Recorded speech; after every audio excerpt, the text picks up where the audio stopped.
बिस्मिल्लाहिर्रहमानिर्रहीम। अस्सलाम वालेकुम, welcome back to my channel and welcome to an another vlog. क्या हाल चाल है आप लोगों के? आई होप कि आप सब ठीक ठाक होंगे। तो अभी हो रहा है यहाँ पर दोपहर का टाइम और मैं बना रही थी लंच में मैं बना रही थी छोलों का सालन। और ना अच्छा, मेरी सिस्टर इन लॉ आई हुई है ना, तो वो कह रही थी ना कि ना मैं ना आज चिकन छोले बनाती हूँ, यानी मुर्ग छोले भी कहते हैं जिसको। तो मेरे हस्बैंड ने कहा ना कि नहीं, मुझे ना सादे वाले छोले खाने हैं, जैसे कि वहाँ मिलते हैं, बाहर से मिलते हैं बिल्कुल गले हुए। उनको इस तरह के छोले पसंद हैं जो बहुत गले हुए होते हैं ना, तो उसी तरह के। तो फिर उन्होंने खाना कि फिर तो तुम ही बनाओ, तो वरना तो वो बना रही थी चिकन छोले। तो यहाँ मैं सादे वाले छोले बना रही हूँ जो पूरियों के साथ मिलते हैं और पराठों के साथ भी जो बहुत मज़े के लगते हैं। तो वो सबसे पहले मैंने क्या किया है, थोड़ा सा गरम मसाला तेल में कड़कड़ा लिया। उसके बाद मैंने पिसी हुई प्याज का पेस्ट बना लिया था और उसको मैंने ऑयल में डाल दिया है। अब मैं इसको इतना भून लूँगी कि जो इसका कच्चापन होगा वो ख़त्म हो जाएगा और तेल ऊपर आना शुरू हो जाएगा। फिर इसके बाद मैंने साथ ही ना लहसुन अदरक का पेस्ट भी डाल दिया था और इसको भी भून लिया था साथ साथ प्याज के ही। इसके बाद अब मैं स्पाइसेस ऐड कर रही हूँ, जिसके अंदर मैंने लाल मिर्च पाउडर, हल्दी पाउडर और धनिया पाउडर और ये डालकर फिर मैंने इसको भी अच्छा सा भूना था। उसके बाद ना मैंने टमाटर को भी ग्राइंड कर लिए थे और वो भी मैंने ना उसका भी पेस्ट बना के डाला था। अच्छा, ये रेसिपी बहुत जल्दी बन जाएगी, बशर्ते का कि आपके जो चने हैं ना वो पहले से ही बॉईल करके रखे हुए हों, तो बहुत आसानी हो जाएगी और आपको आधा घंटा भी नहीं लगेगा इस रेसिपी को बनाने में। तो मुझे भी आधा ही घंटा लगा था, क्योंकि मेरे पास भी फ्रीज़ हुए हुए छोले रखे हुए थे। एक दिन पहले चाट बनाई थी छोलों की, तो फिर हमने जो है थोड़े से सेव कर लिए थे, तो अगले दिन फिर वो हमारे इस तरह से सालन में काम आ गया था। नमक डालना मैंने उस टाइम नहीं डाला था, तो मैं अब डाल के और नमक डाल के भी मैं इसको अच्छा सा भून लूँगी। और उसके बाद टमाटर जो है ना, मैंने थोड़े से लेट इसलिए डाले थे कि जब मैंने देखा ना बास्केट में टमाटर ही नहीं थे, फिर मैंने जो है अपनी मदर इन लोग को कहा, तो फिर उन्होंने मुझे फटाफट से ला के दिए और फिर मैंने जो है उनको काट के नहीं, मैंने उसको ग्राइंड कर लिए और फिर मैंने डाले थे। तो बस जब तक मसाला भून रहा था वो इतनी जल्दी लेके भी आ गई थी, तो बस उसके बाद मैंने बस एंड में डाल दिया था और उसको देखा सब कुछ अच्छी तरह से भून गई। फ्रीज़ हुए रखे हुए थे छोले, अब मैं ये इसको डाल दूँगी। और ना अगर छोले बहुत अच्छे गले हुए होते हैं ना, तो बहुत अच्छी ग्रेवी बन जाती है उसी से। और अच्छा, मेरे हस्बैंड को ना एक तो छोलों का सालन अगर उनको खाना होता है ना, तो वो कहते हैं छोले बिल्कुल गले हुए हों और ना उसकी ग्रेवी भी पतली ना हो, ग्रेवी भी गाढ़ी हो, थिक थिक सी हो ना, जैसे कि अभी आपको नज़र आ रही है इस तरह से ही हो।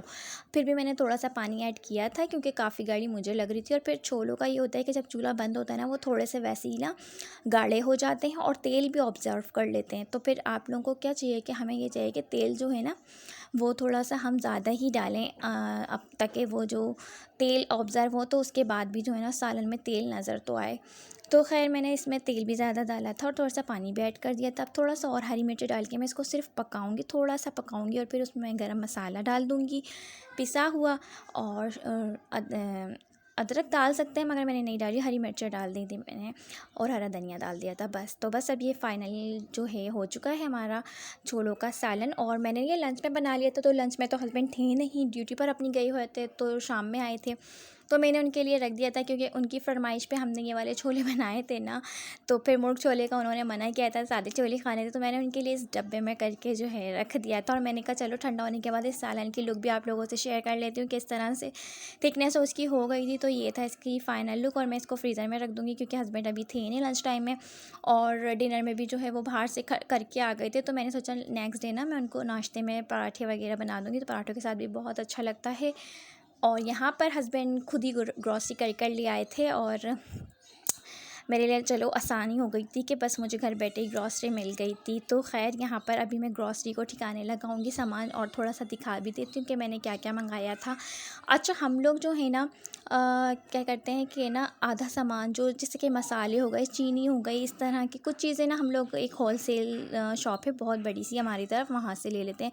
इस तरह से जो है बचत हो जाती है। और आजकल इतने महंगाई के दौर में ना जहाँ से हमें पैसे सेव हो रहे हो ना, वो हमें फ़ौरन वहाँ से उसको कर लेने चाहिए, क्योंकि इतनी महंगाई है ना कि बस महंगाई से बहुत बुरा हाल हो गया है। तो ये वाइपर ना मेरे किचन का टूट गया रहा था एक साइड से, तो मैंने ये भी मंगवाया था और मैं उनको लिस्ट बना के दे देती हूँ, उसी के अकॉर्डिंग जो है वो सारा सामान लेकर आ जाते हैं। यहाँ पर कैप्री और लक्स लेकर आए थे, साबुन नहाने वाले और थोड़ी सी दालें मंगाई थी। बिरयानी का डब्बा मैंने मंगाया था, वो ख़त्म हो चुका था, दावतें हुई थी पिछले मंथ, तो इस वजह से वो पूरा पेंसिल का बॉक्स यशफा के लिए ले लिया था उन्होंने, टूथपेस्ट वगैरह। और ये चिकन क्यूब्स हैं जो कि मैं मंगाती हूँ हूँ लाजमी। उसके बाद शैम्पूज़ थे, चाय पत्ती हम लोग फैमिली मिक्सर टपाल की ये वाली यूज़ करते हैं। और उसके बाद जी ये मैंने मंगाए थे सन ब्लॉक्स मंगाए थे, और मैंने इनसे रिवाज का मंगाया था मगर वो मदर केयर का ले आए थे। ऑल फैमिली मेम्बर टाइप है ये ना, तो मैंने इसको पढ़ा है, तो अभी मैं इसको बारे में और जो है सर्च करूँगी कि ये जो है किस तरह का है, और फिर जब यूज़ भी करूँगी तो फिर मैं आप लोगों को बताऊँगी। और साथ में ये सर्फ थे, मैगीज़ थी। तो जी बस ये था। कोल्ड ड्रिंक्स भी लेकर आए थे, और रूह अफ़ज़े की बोतल भी लाए थे, क्योंकि आगे मुहर्रम है और शरबत वगैरह भी जो है बनेगा, तो वो ये सारा सामान लेकर आ गए थे। तो ये था अभी सामान, और इससे पहले जो बाकी का सामान था वो होलसेल से लेकर आ गए थे। तो बस अब मैं इनको चीज़ों को रखूँगी। और आज के व्लॉग में जो है ना, बस यही ग्रॉसरी है और खाना पकाने का था। अच्छा, अभी हमारे घर थोड़े गेस्ट भी आए हुए हैं, तो थोड़ी सी रूटीन जो है ना हमारी वो सही नहीं चल रही है, आगे पीछे हुई हुई है। मतलब हम लोग दोपहर का नाश्ते मतलब दोपहर का खाना तो हमारा मिस ही हो जाता है। मतलब 3-4 बजे बैठ के हम खाना खा रहे होते हैं। तो बस जब रूटीन सेट होगी तो फिर सही से व्लॉग आप लोगों के साथ शेयर करूँगी। यहाँ पर मैं चाय पी रही थी, और मिलूँगी नेक्स्ट व्लॉग में। अल्लाह हाफ़िज़।